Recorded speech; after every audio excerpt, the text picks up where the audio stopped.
এগুলি ডিমের খোসা। আমি লোকাল একটা রেস্টুরেন্টে একটা প্লাস্টিকের ক্যারি ব্যাগ দিয়েছিলাম। ওরা যে প্রত্যেকদিন এগ রোল বানায়, সেখান থেকে এই ডিমের খোসাগুলিকে এই প্লাস্টিকের ক্যারি ব্যাগের মধ্যে রেখে দিয়েছিল। আমি বাড়িতে এনে এগুলিকে বড় জলের পটের মধ্যে প্রথমে ওয়াশ করেছি, ভালো করে ধুয়ে দিয়েছি। তারপর সেটাকে রৌদ্রে শুকিয়েছি 4-5 দিন উলট পালট করে। এখন এটাকে এই প্লাস্টিকের ব্যাগের মধ্যে ঢুকিয়ে গুঁড়া করে নেব।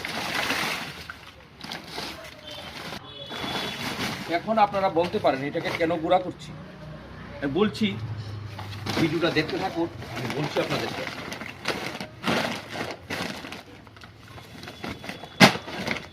অ্যাকচুয়ালি গ্রাইন্ডারে যদি গুঁড়া করা যায় তো সবচেয়ে ভালো হতো, কিন্তু বাড়ি থেকে তো গ্রাইন্ডারটা দেবে না এই ডিমের খোসাগুলিকে গুঁড়া করার জন্য।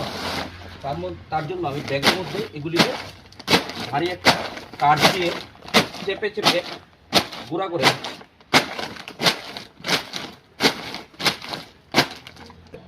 এটা হলো একটা ক্যালসিয়ামের মেইন সোর্স।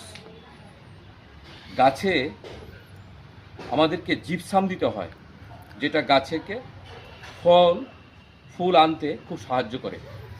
বিশেষ করে মোসাম্বির গাছে, যে কোনো সাইট্রাস জাতীয় লেবু গাছে, পাম গাছে আমরা জিপসাম যদি দিতে পারি খুব ভালো হবে।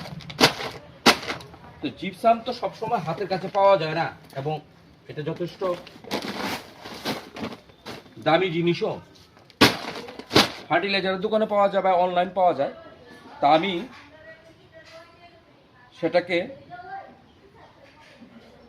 প্রকৃতির কুলে যে উপাদান পাওয়া যায়, ডিমের খোসার মধ্যে প্রচুর পরিমাণে ক্যালসিয়াম আছে, সেটাকেও গুঁড়া করে যদি আমি গাছের চারদিকে দিয়ে দিই, সেটাও খুব ভালো কাজ করবে। তার জন্য ডিমের খোসাটাকে কালেকশন করে নিলাম।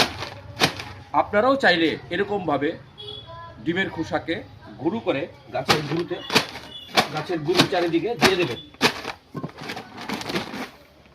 দেখুন কি সুন্দর গুঁড়া হয়ে গেছে।